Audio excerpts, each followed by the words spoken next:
नमस्कार, आप देख रहे हैं न्यूज 100 उत्तर प्रदेश उत्तराखंड न्यूज और मैं हूं आपके साथ मानवी ठाकुर। इटावा मीडिया से वार्ता के दौरान जमकर बीजेपी पर निशाना साधा।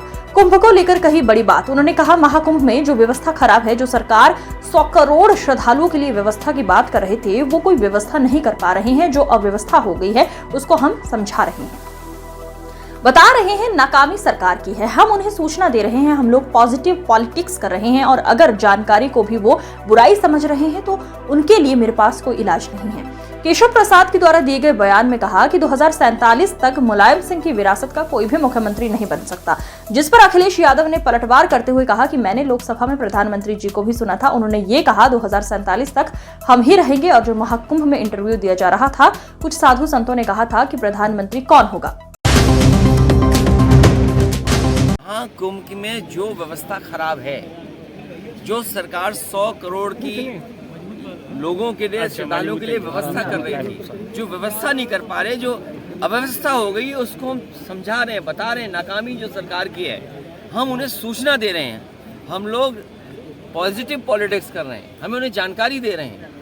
अगर वो जानकारी को भी ये बुराई समझ रहे हैं तो उनके लिए मेरे पास कोई इलाज नहीं है। और हम तो पत्रकार साथियों से भी कहना चाहते हैं, हमारे पत्रकार साथी भी कई बार सच बताते हैं, चाहे वो यूट्यूबर्स हों, चाहे उन पे भी दबाव बनाया जाता है। तो आप सोचिए, ये सरकार है जो किसी का सुझाव भी नहीं स्वीकार करना चाहती। सर, हम बोल रहा है क्या बीजेपी का? ऐसा है, मैंने लोकसभा में प्रधानमंत्री जी को भी सुना था।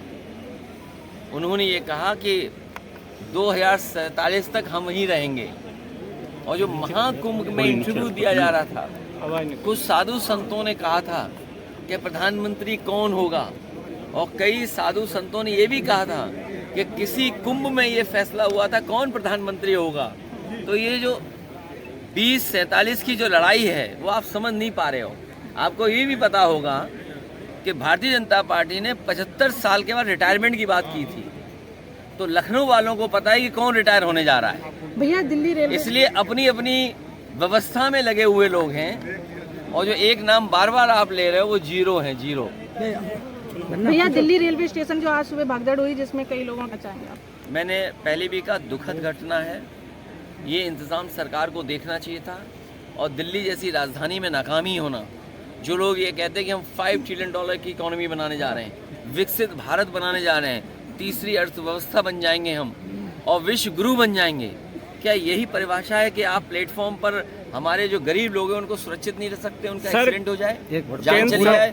जिन लोगों की जान गई है, चाहे महाकुंभ में गई हो, जहाँ भगदड़ में, या अन्य कारण से जान गई हो, जो लोग रास्ते में अपनी परिवार के सदस्यों की जान जिनकी गई है, या एक्सीडेंट की वजह से जान गई, या रेलवे में गई है, दोनों सरकारों को मिलकर के जो मुआवजा देने की बात कही तो वो मुआवजा देना चाहिए, उनकी मदद करनी चाहिए।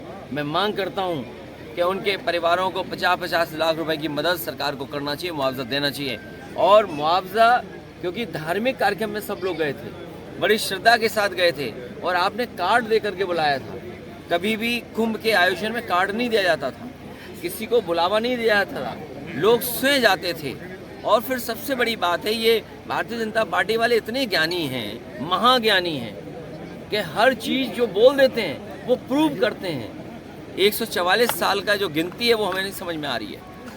और हमें ही नहीं, बहुत सारे साथी ऐसे हैं जो एस्ट्रोनॉमी को जानते हैं, एस्ट्रोनॉट्स हैं या साइंटिस्ट हैं, वो शायद 144 का सच ठीक बता सकते हैं। केंद्र सरकार ने सर